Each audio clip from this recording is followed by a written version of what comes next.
Kumusta sa inyong lahat? Ako po si Dr. Althea Ramos. Ngayong araw ay susuriin natin ang paksang, ang mga hiwaga at benepisyong kalabasa sa ating katawan. Bilang isang babaeng doktor na may 35 taong karanasan sa larangan ng medisina, nais kong ibahagi sa inyo ito. Mga kababayan, ngayon ay alamin natin ang tungkol sa isang pagkain na siguradong makikita sa bawat kusina o sa mga palengke natin dito sa Pilipinas, mula sa palengke ng Quiapo hanggang sa mga kanto-kantong talipapa. Napakamura pa nito. Gayunpaman marami ang hindi nakakaalam ng kamangha-manghang benepisyo nito. Sinasabi ko sa inyo, ang tunay na karunungan ng tradisyonal na medisina ay matatagpuan sa mga pinakasimpleng pagkain na ito. Ang tinutukoy natin ngayon ay walang iba kundi ang kalabasa. Huwag ninyong mamaliitin ang malaki, bilog at kulay dilaw o kahel na gulay na ito. Sa tradisyonal na medisina, isa itong napakahusay na pampalusok, isang tunay na gamot. Mula sa pananaw ng tradisyonal na medisina, hindi lang natin tinitingnan ang isang bagay batay sa dami ng bitamina o fiber nito. Ganyan ang mababaw na pananaw ng kanluraning medisina, Western medicine. Tinitingnan namin ang katangian at lasa nito at kung saang meridian o daluyan ito pumapasok sa katawan para gawin ang kanyang tungkulin. Ang kalabasa ay kulay dilaw at kapag nakakita kayong kulay dilaw, dapat isipin niyo agad kung saan ito pumupunta. Pumupunta ito sa pali at sikmura, spleen at stomach. Itinuturo sa tradisyonal na medisina na ang 5 kulay, berde, pula, dilaw, puti, itim ay tumutugma sa 5 pangunahing organo ng katawan, atay, puso, pali, baga, at bato, kidneys. Ang kulay dilaw ay kumakatawan sa elementong lupa, earth sa sentro, na siya ring ating pali at sikmura. Ang lasa nito ay matamis, at ang matamis na lasa ay nagpapahinga at nagbabalansa sa katawan. Kaya, ang pinakapangunahing gamit ng kalabasa ay may bubuot sa 4 na salita. Pinapalakas ang gitna, dinadagdagan ang enerhiya, ki. Ano ba itong gitna? Ito ang ating tiyan at pali, ang pundasyon ng ating pisikal na buhay matapos tayong ipanganak, postnatal foundation. Nabubuhay ang tao dahil sa pahinga at daloy ng enerhiya. Saan ba galing ang enerhiyang ito? Ito ay mula sa kakayahan ng tiyan at pali na tunawin at sipsipin ang nga sustansya mula sa mga kinakain natin dito sa Pilipinas tulad ng kanin, isda at gulay para maging enerhiya. Kapag maluso ang iyong tiyan at pali, tuloy-tuloy at sagana ang daloy ng dugo at enerhiya ki at magiging masigla ka. Kapag mahina naman ang maito, susulpot ang sanda ang uri ng sakit. Kaya ang kalabasa ay parang isang dakilang general na nagpoprotekta sa ating pisikal na pundasyon. Ngayong araw, hihimayin natin ang kalabasa mula loob hanggang labas, mula ulo hanggang paa, para maintindihan ninyo ng lubos kung paano gamitin ang regalong itong kalikasan upang mapabuti ang inyong katawan. Ang pangunahing benepisyo ng kalabasa, pinapaluso ang puso, pinapalinaw ang mata, pinapatibay ang sikmura. Lahat ito ay naugat sa elementong lupa. Kapag pinausapan ang isang bagay, dapat maksimula tayo sa ugat nito. Ang pangunahing silbi ng kalabasa ay ang pagpapalakas ng pali at tiyan. Ang ito ang pagawaan o power plant ng enerhiya at dugo ng ating katawan. Kapag maayos ang takbo ng pabrikang ito, maraming problema ang madaling masosolusyonan. Bakit sinasabing pinoprotektahan ng kalabasa ang puso at cardiovascular system? Marami ang hindi nakakaintindi kung paano naunay ang dilaw na kalabasa, elementong lupa. Sa pusong kulay pula, elementong apoy. Malaki ang koneksyon nito. Una sa lahat, dapat ninyong maintindihan ang prinsipyo ng 5 elemento, 5 elements. Ang pali, tiyan ay lupa. Ang puso ay apoy. Ang apoy ang lumilikha sa lupa. Ito ang normal na relasyon negay at anak. Pero isipin ninyo kung ang anak, lupa, tiyan ay napakahina, hindi ba hihigupin nito ng pabaliktad at ubusin ang enerhiya ng ina, apoy, puso? Siguradong Sa tradisyonal na medisina, ang tawag dito ay ninanakaw ng ana ang enerhiyang ina. Maraming Pilipinong may sakit sa puso lalo na iyong mahili sa matataba at maalat na pagkain kapag tiningnan mo ang kanilang dila. Madalas ay makapal at madulas ang patong nito at malaki na mamaga ang mismong dila. Ito ay manifestasyon ng kahinaan ng pali at pagkakaroon ng matinding dampness pamamasa, pagkaipon ng maruming likido. Kapag nasira ang kakayahan na tiyan na makproseso ng likido, nakiking plema ito phlegm dampness. Kapag umakyat ang plema at pamamasang ito sa puso at dibdib, nakakabara ito at nagdudulot ng mga sintomas tulad ng paninikip ng dibdib, mabilis na pagtibok ng puso, at kaba. Kapag sinabing coronary artery disease, ibig sabihin may nakabara sa ugat. Ano ang nakabara? Sa pananaw namin, kadalasan ito ay dahil sa plema, dampness, at namuong dugom nga duming ito. Ano ang magagawa ng kalabasa? Pinalalakas nito ang pali. Kapag lumakas ang tiyan at pali, naibabalik ang kakayahang magprosesong likido at napuputol ang pabrikang nakababarang plema. Kapag naputol ang pinamumulan nito at unti-unting nabawasan ang dampness sa katawan, natural nagagaan ang trabaho ng puso. Parang sa bahay lang yan. Kapag barado ang tubo sa kusina, agos ang maruming tubig papunta sa sala puso. Kung lilinisin mo lang nang lilinisin ang sala, walang mangyayari. Kailangan mong ayusin ang tubo sa kusina. Ang kalabasa ay isang magandang kasangkapan para madeklok ang tubong ito. Pangalawa, pinapanatiling ang palina nasa loop ng ugat ang dugo para hindi ito tumagas. Bukod dito, ang tiyan, pali ang gumagawa ng enerhiya at dugo. Kung maganda ang kalidad ng dugong ginagawa nito, mapapalusok nito ng husto ang puso. Ano ba ang trabaho ng puso? Parang itong water pump na nakbobomba ng dugo sa buong katawan. Kung bibigyan mo ito nga mataas na kalidad na gasolina dugong siksik sa sustansya, hindi ba mas tatagal at lalakas ang pump na ito? Sa kabilang banda, kung mahina ang iyong tiyan, kaunti at mababa ang kalidad ng dugong nagagawa, kaya makukumahog sa pagtatrabaho ang puso at mas madaling masisira. Kaya gusto kong sabihin sa inyo, lalo na sa mga kababayan nating umiinom agad ng mga supplements tulad ng coenzyme Q10 para sa puso. Kung gusto ninyong alagaan ang inyong puso, hindi pwedeng sa puso lang nakatutok. Kailangan ninyong balikan at alagaan ang inyong tiyan at panunaw. Kapag maayos ang pag-aalaga sa tiyan, sagana ang dugo, walang plema na nabubo, at natural na magiging payapa ang puso. Ang pagkain ng kalabasa ay pag-alaga sa puso mula sa ugat. Bakit sinasabing nakpapalinaw ng mata ang kalabasa? Ang problema sa mata ngayon sa Pilipinas ay napakakaraniwan. Ang bata ay malabo ang mata, nagsasalamin ng maaga. Ang kabataan ay may dry eyes at pagod na mata. At ang matatanda naman ay may katarata at presbyopia.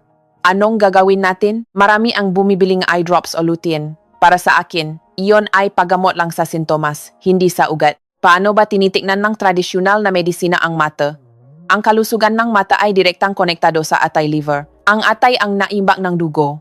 Kapag sapat ang dugo sa atay, doon lang mapapalusok ang mata at makakakita ng malinaw. Saan galing ang dugo ng atay?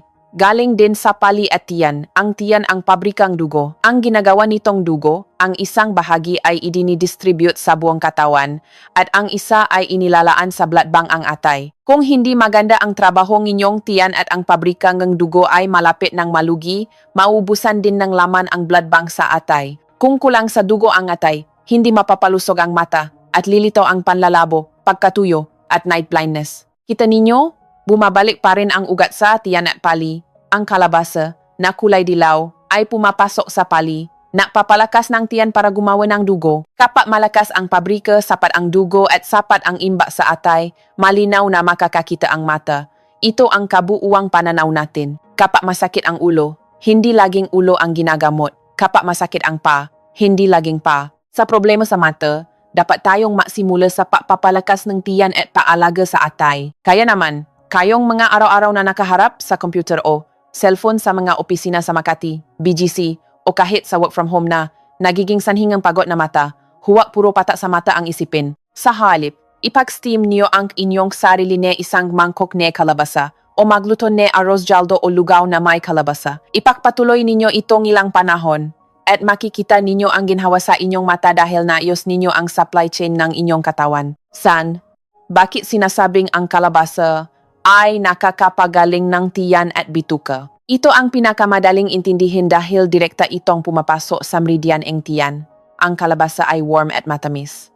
Para sa mga taong malamig o mahina ang tiyan, ito ay napakagandang food therapy. Ngayon, maraming Pilipino ang hindi maayos ang oras ng pagkain. Mahilig sa malamig na inumin tulad ng milk tea at halo-halo, mamantika at laging may ice cream. Ang resulta, nasisira ang tiyan, madaling maka-ulcer, kabag o maktay. Kapag nagpatingin sa ospital, ang diagnosis ng Western medicine ay chronic gastritis o irritable bowel syndrome, IBS. Inuman ng gamot pero pabalik-balik. Bibigyan ko kayo nga pakasimpleng paraan.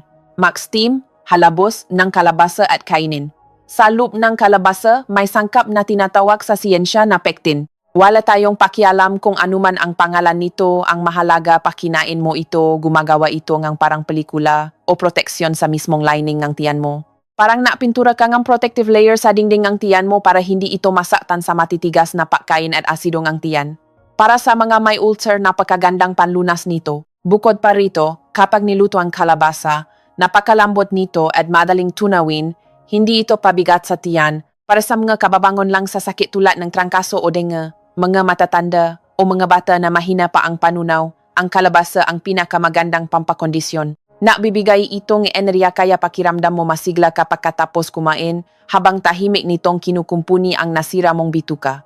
Kaya kung nararamdaman mong mahina ang tiyan mo, hindi matunawan, naninilaw ang mukha, at matamlay, gawin mong pangunahing pagkain ang kalabasa pansamantala. Palitan ang puting kanin ng steam kalabasa o lugaw na may kalabasa at dawa, millet. Mas epektibo pa ito kaysa sa anumang mamahaling bitamina sa botika. Ang mga golden pears ni kalabasa, it plus doble ang epekto. Sa tradisyonal na medisina, napakahalagang ang kombinasyon ng nasangkap. Ganon din sa pagkain, kapag tama ang paghahalo, mas tumataas at dumaroble ang epekto. Ang kalabasa bilang pangunahing sangkap, emperor, main herb, ay maganda na haluan pa natin ng ibang kamangha-manghang sangkap para mas maging espesipiko ang silbi nito. 1. Ang kaparehang pampakalma, laban sa insomnia. Kalabasa, lily bulb, at buto ng lotus, lotus seeds, mani ng lotus. Paliwanag. Bakit ba tayo hindi makatulo at balisa? Maraming kaso nito ay dahil sa kahinaan ng puso at pali.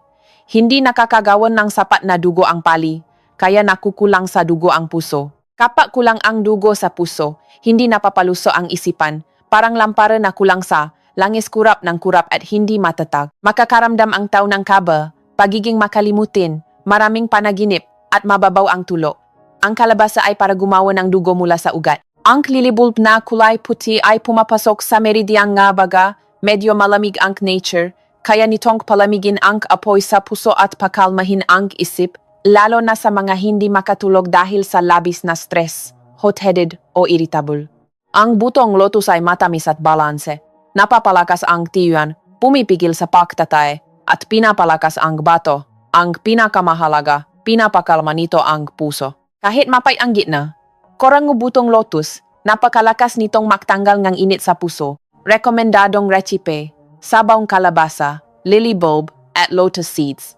Mga sangkap, isang hiwa ng magulang na kalabasa mga 200 gram, tuyong lily bulbs 15 gram, tuyong lotus seeds 20 gram, madalas mabili sa Binondo. Pwedeng may gitna o wala, pero kung mainitin ang ulo, itira ang gitna, at rock sugar, asukal na bato, ng sapat sa panlasa. Paraan, balatan at alisin ang butong kalabasa, hiwain ng maliliit. Ibabat muna ang lily bulb at lotus seeds sa maligamgam na tubig ng 1,2 oras para lumambot. Ilagay ang kalabasa, lily bulb, at lotus seeds sa palayo, lagyan ng sapat na tubig. Pakuluin ng malakas, tapos hinaan ang apoy at palambutin ng 40 minuto. Kapag malambot na at durog ang kalabasa at lotus seeds, ilagay ang rock sugar at haluin hanggang matunaw. Epekto, ang sabaw na ito ay matamis at makinis. Pinapalakas nito ang tiyan at dugo, habang pinapakalma ang puso at isip. Tamang-tama ito sa mataong labis na nag-isip stress sa trabaho na nauwi sa kahinaan ng puso at tiyan, hindi makatulog, binabangungot o tuliro. Asterisk 2. Kaparehang pampalakas ng bato, kidneys, kalabasa, kastanyas, chestnut, o itim na sitaw, balatong, black beans. Paliwanag, sa tradisyonal na medisina, ang bato, kidneys, ay ang ugat bago ipangana, prenatal foundation. Ang palinaman ang ugat pagkatapos ipangana, postnatal foundation. Kung gusto ng tao na maging malusog at humaba ang buhay, dapat matibay ang dalawang ugat na ito. Ang tiyan ang tagagawa ng enerhiya, at ang bato ang taga-imba storage. Kung puro gawa lang pero walang naimba, parang salaan ng kawayan na pinaglalayan mo ngang tubig tulo ng tulo. Kung puro imba naman pero hindi gumagawa, parang naubos na yaman kakainin ng bundok. Kaya ang pinakamaganda ay palakasin pareho ang tiyan at bato. Ang kalabasa ay para sa tiyan. Ang kastanyas na paborito natin kapapasko ay tinatawa na bunga ng bato, may niini at matamis, pinapalakas ang bato at daloy ng dugo. Tingnan ninyo ang hugis ng kastanyas. Di ba hugis kidney bato? Ito yung tinatawa na gamitin ang hugis para palakasin ang hugis. Ang black beans naman ay kulay itim. Pumapasok sa meridian graman bato. Napakahusay nitong magpalakas ng bato, magtanggal ng lason, at alisin ang lamig sa katawan. Rekomendadong recipe, kalabasang pinakuluan kasama ang kastanyas at black beans. Mga sangkap. Magulang na kalabasa 300 gram, sariwang kastanya 100 gram, black beans 50 gram, luya 2 hiwa, counting toyo at asin. Paraan. Ibabad ang black beans magdame o kahit 4 na oras. Ang kastanyas, gilitan ng hugis krus. Ilaga sa kumukulong tubig ng 5 minuto para madaling balatan ang matigas na balat at balat sibuyas nito. Balatan at hiwain ng cubes ang kalabasa. Mag-init ng konting mantika sa kawali, igisa ang luya. Ilagay ang kalabasa, kastanyas, at ibinabat na black beans, at igisa ng bahadya. Lagyan ng tubig hanggang mangalahati sa dami ng sangkap, timplahan ng toyo at asin. Pakuluin pagkatapos ay hinaan ang apoy at takpan. Lutuin ng 20,30 minuto hanggang lumambot lahat at lumapot ang sarsa. Asterisk epekto. Ito ay perpektong halimbawa ng pagpapalakas ng inborn at acquired na pundasyon. Palagiang kainin ito at mapapansin ninyong mas titibay ang inyong baywang at likod, mas masigla ang katawan at iitim ang buhok. Tamang-tama ito sa mga middle-aged at senior citizens natin at pati na rin sa mga kabatang mabilis mapagod at walang lakas. Asterisk 3. Kaparehang pampaganda, anti-aging, kalabasa, red dates, jujube, at goji berries. Paliwanag, saan nakabasa ang kagandahan ng isang babae? Hindi sa mamahaling skincare o makeup, kundi sa dugo at enerhiya. Kapag sagana ka sa dugo sa loob, natural na magiging mapula at makintabang yung mukha, matatag ang balat at mapula ang labi. Kung kulang ka sa dugo, kahit gaano pa kamahal ang makeup mo, hindi matatago ang naninilaw, tuyong balat at mga wrinkles. Ang kalabasa ay pinapalakas ang pabrika ng dugo. Ang red dates ay mainit-init at kilalang nagpapalakas ng enerhiya at nagpaparami ng dugo. Ang goji berries ay nagpapalakas ng atay at bato at nagpapalinaw ng mata. Kapag sapat ang dugo at enerhiya sa atay at bato, ibang-iba ang aura, sigla, at ganda ang tao. Rekomendadong recipe, matamis na sabawang kalabasa, red dates at goji, parang ginataan na walang gata. Asterisk, mga sangkap, kalabasa 200 grams, red dates 10 piraso, goji berries 15 gram, isang malit na kurot, rock sugar o brown sugar. Paraan, balatan at hiwain ang kalabasa. Hugasan ang red dates, alisin ang buto para hindi masyadong maging hiti, nakakapainit ng katawan. Ilagay ang kalabasa at red dates sa kaldero. Lagyan ng tubig at pakuluin. Hinaan ang apoy at lutuin ng 15 minuto hanggang lumambot ang kalabasa. 2 minuto bago patayin ang apoy, ilagay ang nahugasang goji berries. Timplahan ng asukal ayon sa panlasa. Epekto. Sa matamis na sabaw na ito, nagsasama-sama ang tatlong sangkap para maging makapangyarihang pabrika ng dugo. Kung palagi itong kakainin, makikita mong gaganda ang kulay mo, kikinis ang balat, at pati panlalamig ng kamay at paa ay mawawala. Ito ang tunay na kagandahan mula palabas, espesyal na putahe.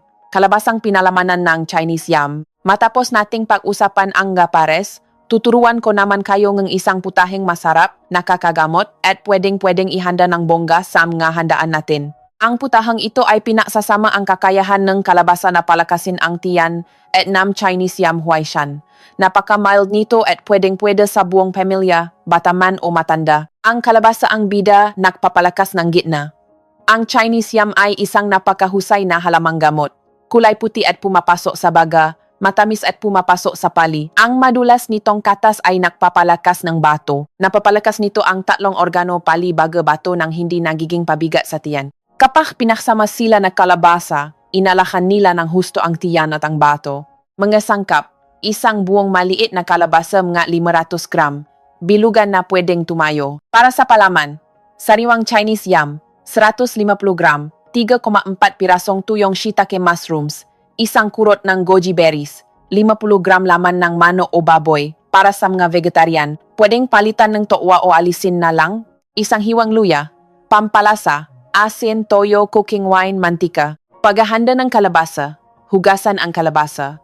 Hiwain ang itaas na bahagi mga 1,4 nito para maksilbing takip. Itago ang takip. Ingatang kuskusin gamit ang kutsara ang laman at buto sa loob nang hindi nabubutas ang balat. Kapag malinis na, magiging parang natural na mangkok ang kalabasa. Paghahanda ng palaman. Balatan at hugasan ang Chinese yam, maaring mangati ang balat mo sa katas nito kaya magsuot ng gloves. Ibabad agad sa malinis na tubig para hindi mangitim, tapos hiwain ng maliliit na cubes. Hiwain din ng cubes ang manok, baboy at imarinate sa asin, toyo, at cooking wine ng 10 minuto. Ibabad ang shiitake mushroom sa maligamgam na tubig hanggang lumambot at hiwain. Itago ang tubig na pinagbabaran ng mushroom. Tatarin ang luya at hugasan ang goji berries. Pagisa. Mag-init ng mantika sa kawali. Igisa ang luya at karne hanggang magbago ng kulay. Ilagay ang mushroom para lumabas ang bango, tapos ang Chinese yam, at igisa ngang 1 minuto. Ibuhos ang tubig na pinagbabaran ng mushroom. Lagyan ngang konting tubig para pumantay sa sangkap. Timplahan nga asin at toyo. Pakuluin ng malakas. Tapos hinaan ang apoy at lutuin ngang 2,3 minuto.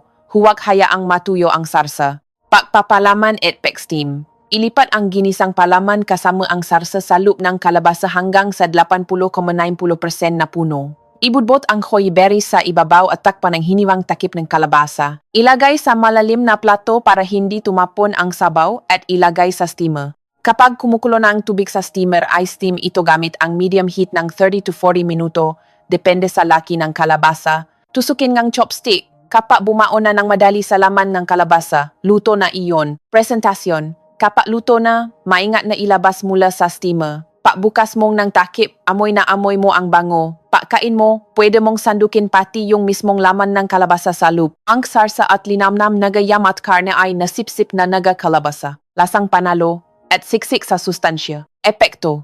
Ang putaheng ito ay nakakapagpalakas ng hindi nakakapainit ng katawan. Para sa mahumina ang panunaw, pagod ang katawan, o nakpapagaling mula sa sakit, napakagandang food therapy nito. Higit sa lahat, maganda sa paningin at masarap. Kung may bisita kayo sa bahay, siguradong magugustuhan nila ito. Ang buong halaman ng kalabasa ay gamot. Sa aming madoktor ng tradisyonal na medisina, buwan naming tinitiknan ang lahat ng bagay. Hindi lang ang mismong bunga ng kalabasa ang nakakain, pati buto, talbos, at bulaklak nito ay gamot at may kanya-kanyang silbi. Sayang kung itatapon. Na butong kalabasa, natural na pampurga taga-protektang prostate. Noong araw sa mga probinsya natin sa Pilipinas, ginagamit ang butong kalabasa pampurga ng bulate, ascaris, pinworms sa mga bata. Paano? Napaka-simple. Gamitin ang hilaw na buto ang kalabasa, huwag isanga kasi mababawasan ang bisa. Kumuha nga 40 piraso kasama ang puting balat nito. Dikdikin o nguyain ng direkta at inuman ng maligamgam na tubig.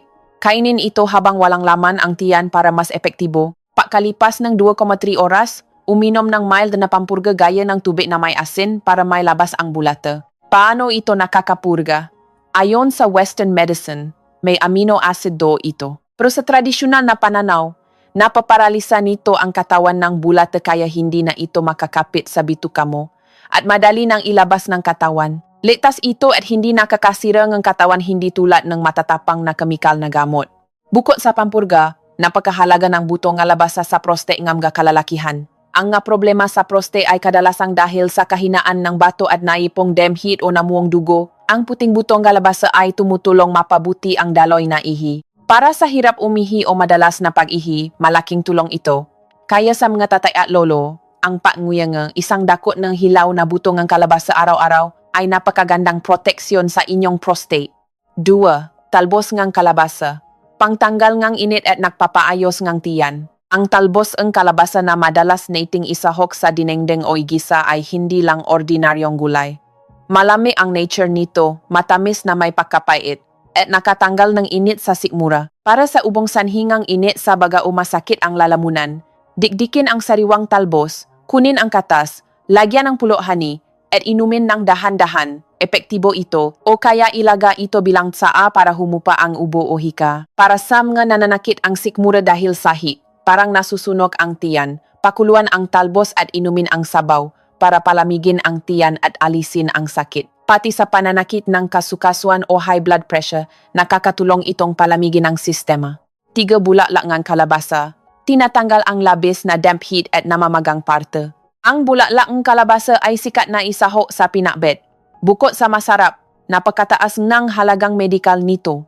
Malami ang nature, matamis. Ang pangunahing silbi nito ay tanggalin ang damp heat at alisin ang maga. Para sa paninilaw ng balat jaundice, dysenteria, o mahapding pag-ihi na dahil sa damp heat, ang pag-inom ng sabaw nito ay napakabisa. Para sa mga bukol o maga dahil sa pagkadapa, pagkabukbok, dikdikin ang sariwang bulaklak at itapal sa sugat para mabilis mawala ang pamamaga at pangingirot. Kita ninyo, mula bunga, buto, talbos hanggang bulaklak, walang itatapon at lahat ay gamot. Kung alam lang natin, ang kusina natin ay pwede na ring maging sarili nating parmasya. Mga babala ay dapat iwasan. Panghuli, dapat nating pausapan ang mga babala. Sa tradisyonal na medisina, importante ang tumpa na diagnosis batay sa tao at situation.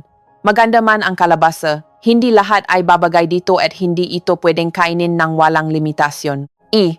Sino-sino ang dapat magingat sa pagkain ng kalabasa? Mga taong may matinding dampness sa katawan. Kung ilalabas mo ang dila mo at makakakita kang makapal na puti o madilaw na malakit na patong, mabigat ang pakiramdam ng katawan mo, at malakit ang dumi mo na dumidikit sa inidoro, ito ay senyales na mataas ang dampness mo. Dahil matamis at warm ang kalabasa, mas pinapadami nito ang dampness. Kung kakain ka nito, parang binuhusan mo pang tubi ang basang-basang espongha, masasama ang pakiramdam mo. Kung gusto mo pa rin, ihalo mo ito sa mga nagtatanggal ng dampness tulad ng adle, Job's tears, o red beans. Matahong laging bloated o kinakaba, may mga tao na konting kain lang, parang tambol na ang tiyan at digay ng digay. Ito ay dahil sa hindi maayos na daloy ng enerhiya, key stagnation. Bagamat nabibigay ng enerhiya ang kalabasa, nakakabigat din ito at nakakabara ng ki. Ang hindi maayos ang panunaw na laging kinakaba ay lalo lang lobo ang tiyan kapag kumain ng marami nito. Mga tao may sakit sa balat tulad ng alipunga o may jaundice. Ang kalabasa ay itinuturing na trigger food pagkain, pwedeng makpalala ng kondisyon. Para sa mga sakit sa balat lalo na iyong may demheat tulad ng nanunubik na sugat o paninilaw, ang labis na pagkain nito ay magpapalala ng sitwasyon, kaya maingat. Magpapalala sa paggamit, huwag sumobra. Kahit gaano kaganda, masama kapag sobra.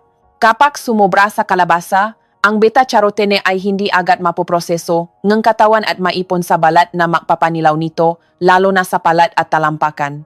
Bagamat hindi naman ito nakakasama at mawawala rin kung titigil ka sa pagkain, hindi ito magandang tingnan. Kaya kainin lamang sa tamang dami. Huwag ihalo sa karneng kambing, tupa. Ayon sa mga sinaunang libro, ang kalabasa kapag kinain kasabay ng karne ng kambing.